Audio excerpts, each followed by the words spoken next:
वनक्कम थरून. आमच्या टीमचा बँगलोरचा लीड स्वामी मला वेलकम करत होता. Swami, it's okay, not Tharun. Yes Tharun, please come, please come. ह्या लोकांना त शब्दाचा उच्चार जमतच नाही बहुतेक.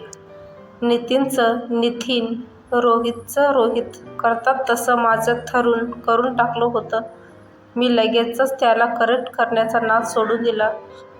पुढचा बराच वेळ फ्रेशर्सची इंट्रो, जुन्या प्रोजेक्ट्सवरती कलिग्स, स्किप लेव्हल्स मॅनेजर्स ह्यांच्याशी मीटिंगमध्ये गेले. सकाळी प्रीतीशी बोलण्याच्या नादात फ्लाईटमध्येही काही खाल्ले नव्हते, त्यामुळे भयंकर भूक लागली होती. मग 12:30लाच लंच ब्रेक घेतला. कंपनीचा कॅफेटेरिया सॉलिड होता, जणू काही एखादा लाऊंजच. फूड थपिंग गाणी चालू होती. गेम एरिया ओसंडून वाहत होता. वेगवेगळ्या प्रकारच्या खाण्याच्या प्रकारचे सेक्शन होते. What will you have Tharun? स्वामीने विचारले. Try out this Kannada special section. You will love it. No, it's okay, I will have Punjabi. Ahuja नामक सपोर्ट स्टाफने पंजाबी काउंटरवर माझं स्वागत केलं. What will you have sir? आप बताओ, क्या स्पेशल है? वैसे तो पंजाबी खाने में ना बहुत वैरायटी है जी, बट आपने अगर कभी खाना खाया हो तो मैं जी बोलूँगा. सरसों दा साग और मक्की दी रोटी खा के देखो, जो आप कहे खिलाइए. काही मिनिटांमध्येच ऑर्डर सर्व्ह झाली. दिसायला तरी मस्त दिसत होतं. मी लगेचच एक फोटो काढून प्रीतीला व्हॉट्सअपवर पाठवला. Wow, mouth watering. आज काय स्पेशल एकदम. मला वाटलं तू बँगलोरला म्हणजे डोसा इडलीच खात असशील. प्रीतीचा थोड्याच वेळात रिप्लाय आला. I love Punjabi food. Punjabi आणि फूडमध्ये मुद्दाम स्पेस देत मी म्हणालो. Guess what? What? I am having puranpoli. आज नागपंचमी ना. I love Maharashtrian food. माझ्या चेहऱ्यावर आपसुकच हास्य उमटलं, कारण माझ्यासारखंच प्रीतीने महाराष्ट्रीयन आणि फूडमध्ये स्पेस दिली होती. That was really smart. मी विचार केला. Anything funny Tharun? मला हसताना बघून स्वामीने विचारलं. No, nothing, just WhatsApp forward. नंतर अजून 2-4 जण ऑफिसमधले लंचला जॉईन झाले आणि प्रीतीशी बोलणं तेथेच खुंटलं. बाकीची लोकं समोर असताना मी व्हॉट्सअपवर बोलत बसणं ठीक दिसलं नाही. जेवणानंतर लगेचच काही मीटिंग्स प्लॅन होत्या आणि संध्याकाळपर्यंत मी पुरता त्यात अडकलो होतो. संध्याकाळी हॉटेलमध्ये चेक इन केले तेव्हा दिवसभराची बकबक करून पूर्ण थकून गेलो होतो, पण तरीही मनातून कुठेतरी फ्रेश वाटत होते. गरम पाण्याने मस्त आंघोळ करून आलो तेव्हा बाहेर अंधारून आले होते आणि पावसाला सुरुवात झाली होती. खिडकीच्या काचा लावून घेतल्या आणि हीटर चालू केला. 5 मिनिटात खोली मस्त उबदार होऊन गेली. खिडकीच्या काचांवर बाष्प जमा झाल्याने बाहेरचे दिवे आणि पावसाचे काचेवर साठलेले थेंब धूसर दिसत होते.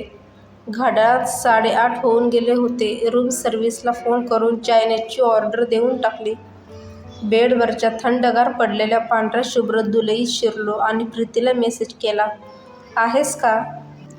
किचनमध्ये 9:30ला येते. ओके? ओके. 9:30पर्यंत 1-1 मिनिटं मोजत वेळ काढला. मधल्या वेळात चायनीज होऊन गेले. थंडीत एक मस्त स्कॉच मारायची इच्छा होती. तसेही सगळे एक्सपेन्सेस कंपनी पेड होते, पण प्रीतीची नशा मनावर एवढी चढली होती की बाकी कुठल्याही गोष्टीचा काहीच उपयोग नव्हता. पटकन चायनीज खाऊन टाकले, बिल्स साईन केली आणि प्रीतीच्या रिप्लायची वाट बघून बसलो. Sorry, I am late. 9:45ला प्रीतीचा मेसेज आला. आय होप तू झोपला नाहीस. इतक्या लवकर? नाही, टीव्ही बघतोय. तू काय करते आहेस? विशेष काही नाही, जस्ट आवरून झालं घरातलं. माझ्या रूममध्येच आहे. Okay. So how was the day?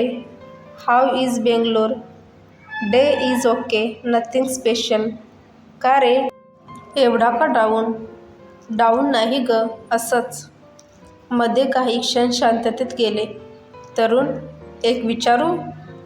Yes please. विचारू का काय? विचार ना सरळ. तू असा अचानक काहीच न सांगता बेंगलोरला, आय मीन एक मेसेज तरी करायचास. अगं खरंच असं अचानकच ठरलं काल. खरं तर मी आज दिवसभर त्याचाच विचार करत होते. मी पण काल दिवसभर तू त्या दिवशी जे म्हणालीस ना त्याचाच विचार करत होतो. डू यू लाईक मी तरुण? प्रीतीने अनक्षितपणे एकदमच हा प्रश्न विचारला. म्हणजे डू यू लाईक मी? सरळ साधा प्रश्न आहे. What exactly you mean by like? त्याची डेफिनेशन काय? डेफिनेशन मला माहीत नाही तरुण, but I can see it in your eyes and I am not sure about माईन. मला तुझ्याशी बोलायला खूप आवडतं प्रीती. का माहीत नाही, पण खूप मस्त वाटतं तुझ्याशी बोलल्यावर. वाटतं आपण एकमेकांना गेली कित्येक वर्ष ओळखतो. बस एवढंच वाटतं? पण तरुण, तुझे डोळे तर वेगळंच सांगतात. आणि माझं म्हणशील तर तर ती एक प्रकारची विलक्षण ओढ, एक प्रकारची हुरहुर. हे काय आहे तरुण? का मला सारखं वाटतं की तू कुठे आहेस ते मला माहिती असावं? का असं वाटतं की सारखा तू माझ्या संपर्कात असावास? का घडणारी प्रत्येक गोष्ट, मग ती किती का क्षुल्लक असेना, तुझ्याशी शेअर करावीशी वाटते? तुला नाही असं वाटतं तरुण? तुझ्याशी सकाळी बोलताना मी एकटीच हसत होते, वेड लागल्यासारखी. मी एकटीच का बोलते आहे? बोल ना तरुण काहीतरी, मला खरंच काहीच कळत नाहीये. काय बोलू मी तरी प्रीती? खरं सांगू तर माझी अवस्था पण काही तुझ्याहूनही वेगळी नाहीये. माझी मलाच आता भीती वाटू लागली आहे. वाटतं मी इतका थिल्लर, ठरकी आहे का? पहिली गेली की लगेच दुसरी आवडू लागली, लगेच दुसरीच्या प्रेमात. प्रेम? वेडा आहेस का तरुण? प्रेम काय असं 2-4 दिवसात होतं का? आपण दोघं असं किती ओळखतो एकमेकांना. पण प्रीती, मग लव्ह ॲट फर्स्ट साईट? हो कम ऑन, बी प्रॅक्टिकल. असल्या गोष्टी फक्त सिनेमातच असतात तरुण. नो, मला नाही वाटत ह्या फक्त सिनेमातल्याच गोष्टी आहेत. मी कित्येक उदाहरणं बघितली आहेत. फक्त आजच्याच काळातली नाहीत तर पूर्वीच्या काळातसुद्धा. प्रीती, मला वाटतं प्रेम हा काही वेगळाच प्रकार आहे.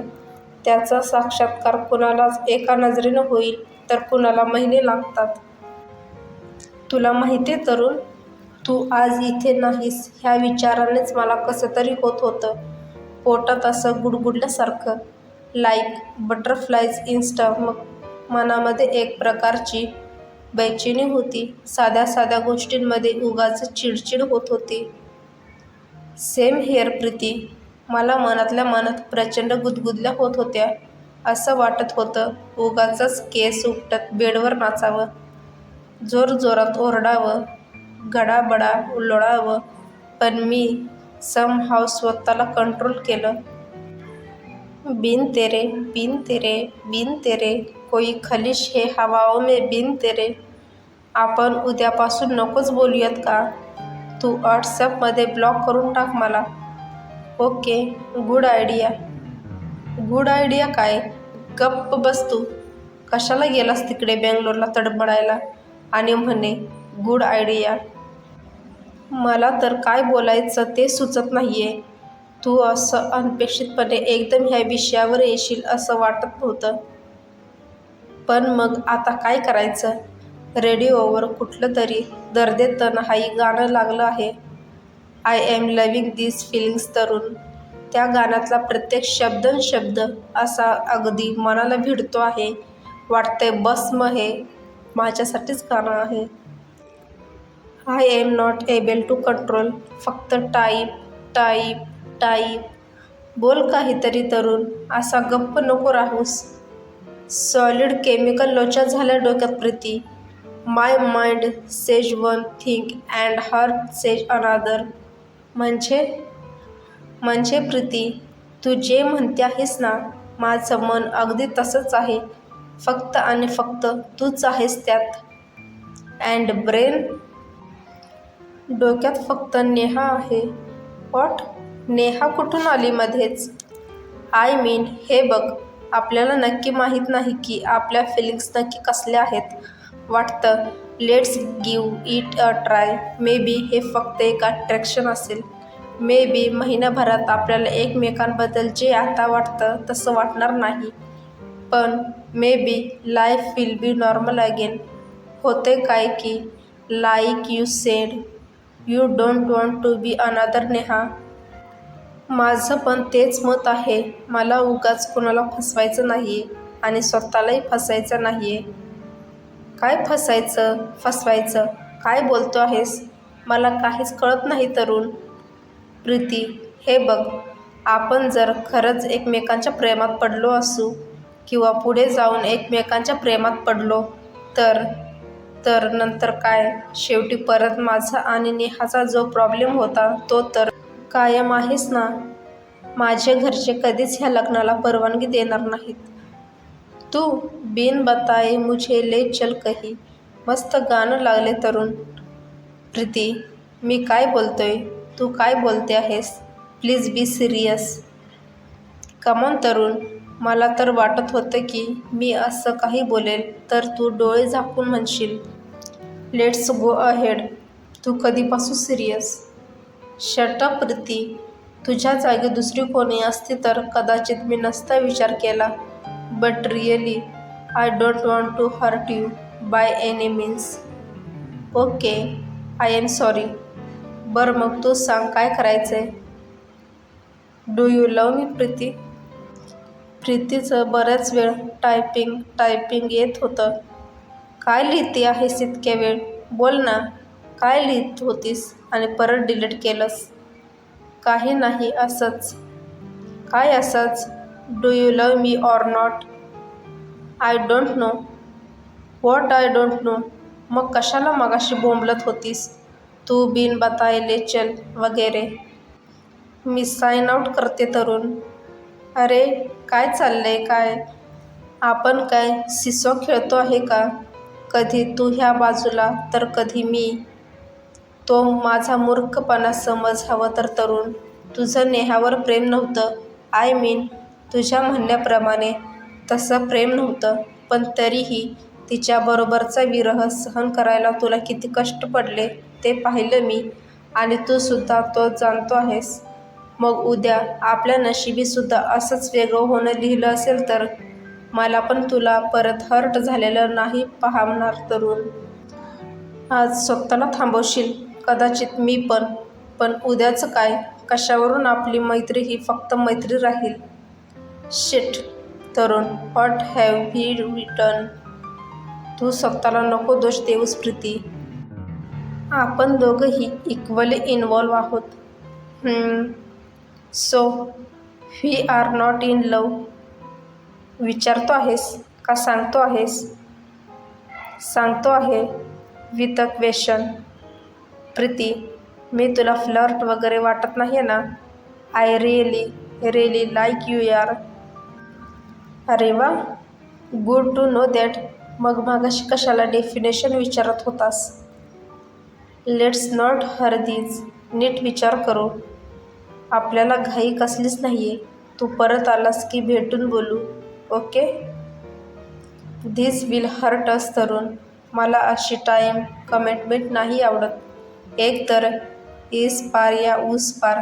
जे काही आपण दोघं मिळून ठरवू ते फायनल असेल.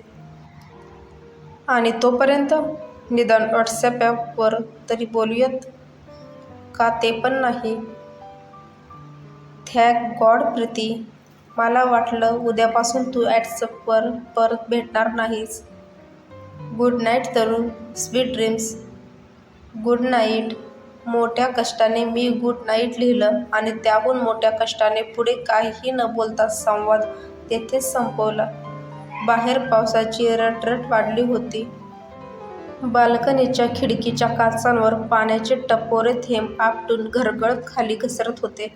मनात विचार आला, आत्ताच्या आत्ता घरी फोन करून प्रीतीबद्दल सांगून टाकावं. एक तर प्रीतीला ॲक्सेप्ट करा, नाही तर मग मी चाललो घर सोडून. इथे बँगलोरला एक शब्द टाकायचा अवकाश मला आनंदाने इथे ट्रान्सफर करून घेतलं असतं.